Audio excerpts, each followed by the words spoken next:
perkataan ruh seorang yang sudah mati berada di ruang rumah kita. Ada yang berkata selama 3 malam, ada yang sampai 40 malam. Kasihanlah, ruhnya lagi diam di rumah, jasadnya di kuburan. Terus ngapain jasadnya di situ, kasihan sendirian? Kalau orang sudah di alam kubur, kemudian akan dikembalikan ruhnya. Buat apa Allah kembalikan ruh? Supaya proses langkah awal hisab. Tapi hisab yang masih istilahnya ringan, menghadap mungkar nakir. Ada beberapa pertanyaan yang perlu kita jawab saat menghadapi mungkar nakir. Seandainya kita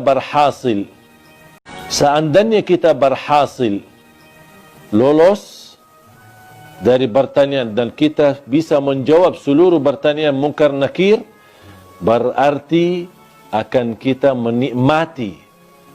Kalau lagi menikmati di alam kubur, bahagia, kuburan kita menjadi raudhatul min riyadil jannah, taman dari taman surga. Buat apa ruh kita keluar dan diam di rumah kita selama 40 malam?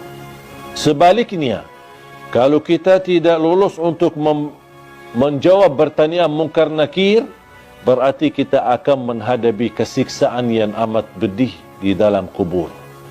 Dan tidak mungkin orang itu saat disiksa masih nyawanya bisa jalan-jalan kemana-mana, termasuk mampir ke rumah dan diam di rumah selama 40 malam. Itu semuanya hanya diperkirakan atau berkataan orang, tapi tidak ada dalil pun di dalam Quran atau hadis ruh kita akan diam di rumah kita selama sekian malam. Ruh kita berada di dalam tubuh badan kita saat kita dikuburkan. Allah kembalikan ruh kita akan menghadapi mungkar nakir. Kalau anda lagi menikmati bahagia, berarti akan merasakan kenikmatan tersebut bukan hanya jasad kita, tapi jasmani dan rauhani kita. Kalau ruh kita terpisah dan dia diam di rumah untuk melihat kondisi dan keadaan di rumahnya, bagaimana keluarganya. Terus kalau ada di antara keluarga, ketika ada ruh seorang meninggal, dia masuk ke rumahnya.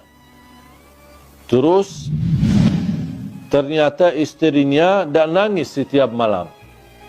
Pasti dia sakit hati. Bukan sakit hati, ya sakit ruh.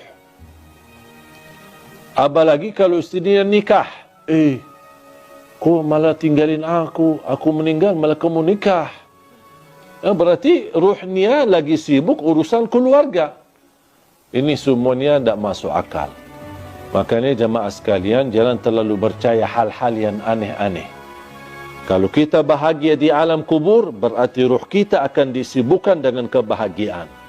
Kalau kita lagi di alam kubur disiksa, na'udzubillah min zalik, berarti ruh kita akan kesibukan dengan azab. Na'udzubillah min zalik.